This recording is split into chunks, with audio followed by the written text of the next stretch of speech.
মেয়ে এসে বলল যে মা ডিনারে একটু চিকেন বানাও। তো অগত্যা মেয়ে চিকেন খাবে শুনে বাবার সাথে সাথে গিয়ে বাজার থেকে চিকেন নিয়ে এলো, দিয়ে এই চিকেন কষা বানাচ্ছি। তো ওকে জিজ্ঞাসা করলাম যে কী খাবি, চিকেনের ঝোল খাবি না চিকেন কষা খাবি? তো শুনে বলল না, চিকেন কষাই বানাও। তো এখন এই চিকেন কষা বানাচ্ছি। শীতের দিনে রাত্রিবেলা একটু চিকেন কষা গরম গরম রুটি বা গরম ভাতের সাথে চিকেন কষাটা খেতে ভালোই লাগে।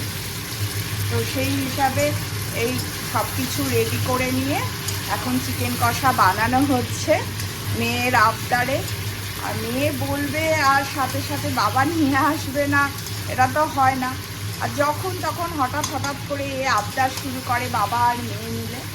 তো যাই হোক, এই রাত্রিবেলা এখন চিকেন কষা বানানো হচ্ছে। চিকেন কষা কমপ্লিট হলে তারপর ডিনার কমপ্লিট হবে। ডিনার